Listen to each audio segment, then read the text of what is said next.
Very well, for questions. I guess a two-parter to start for you guys. One, what led to kind of the sloppiness early with the turnovers, and then two, what flipped the switch for you guys on both ends of the floor in the second half? We let their pressure and defense really dictate what we were doing early, and we weren't getting into our flow of our offense, and we got stagnant, and that's when things were breaking down. We were getting turnovers. Credit to Northwestern. They always play really hard, have a great system, and I thought they put us in some tough situations, and we have to be better at handling that. For any of you, just how much was your defensive activity just kind of establishing a baseline when things weren't going well offensively? Yeah, it was huge. We gave up 49 points. Still would like to see some more activity from myself, but Sam and Cale were great for us, and I thought we were much more connected than we have been in the past few games. And that was a big emphasis in practice leading up to this was, defensive communication. We're really good defensively when we have that, and not very good when we don't. So, going with that, with the checking out and rebounding, which was much better today as well, it all went into it. As you launched this year, some other confidence with the outside shot. Where do you feel that is right now after this week? I think 4 for 5 between the 2 games.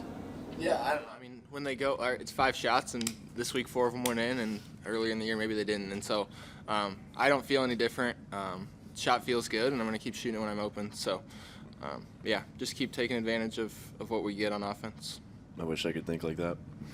Coach Pauls was saying that a lot of the second half momentum shift was they let their offensive mistakes impact their defense, especially with the young guys out there on the floor. Did you guys kind of sense that maybe frustration was starting to mount with them and kind of saw an opportunity to strike there? I think we have the experience to kind of feel when the game shifts and like this is when we can take over now. But we have a mature group, and I think at times this year, you even look at the Rutgers game, we got up 19 early in the second half. I think we got a little too excited, and we were talking about winning by 30, and we weren't talking about winning the next possession. And they went on a quick run, and the game kind of stayed around 15 the rest of the game.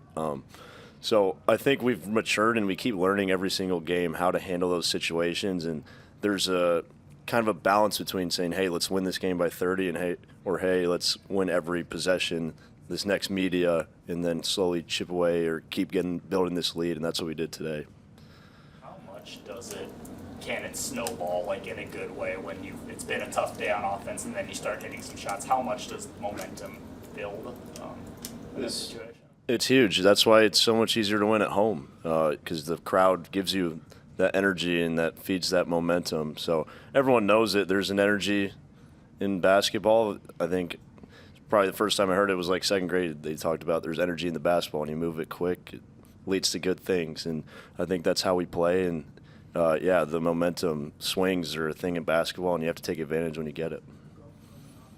How much do you feel like that second half and just the momentum you created in those 20 minutes was needed heading into Tuesday's game against Iowa, just after the last 3 halves before that? It's huge. And every game in this league is tough. We weren't overlooking Northwestern. We knew they'd be a tough battle. They were just playing Michigan, and we're up 15 at one point in the second half. So there's never a game we overlook, and it's not like you take a game as a stepping stone to lead into another. It's just about getting better and getting that kind of confidence back. We really talked about playing with joy. We're almost so business-like that we haven't been enjoying this ride, and that was one thing my dad was huge on emphasizing this week, and I thought today was a game we played with as much joy as we have in a while, and that leads to good things. So we'll take that into the next game and keep having fun with it, enjoy this journey, and hopefully keep having good things come from it. There was a stretch of about 9 minutes where you three, Braden and Berke, were on the floor together and kind of flipped the game. It was a 27-5 run. What were you guys doing well, that group of 5, on both ends that kind of led to that flip? Yeah, I think BK was just kind of anchoring us, and he did a lot of really good things defensively. I don't know what his stat line was, but it felt like every time we broke down, he was up at the rim contesting or getting a block shot. And then offensively, when he was in at the 5, they weren't switching like they were with Rink, and so it allowed us to kind of play our offense and to cut and move with him at the top of the floor and just making plays. So I think both of those things were a big part of it, but he had an unbelievable day today for that stretch, and you don't always see what he's doing for us in the stat sheet, but he's just our anchor when he's in there at the 5. Pryce, in 2 games now against Northwestern, you've averaged 25.5 points. Is there something just playing with them that kind of let you free flow a little more? I give the credit to our, my teammates and our game plans really. We always scout and find what skip shots are going to be open, where I can get open on the 3-point line, and then we really emphasize it in practice. Getting into those windows where the guys can make the passes, and so it's a lot of that goes into it, and my teammates just find me.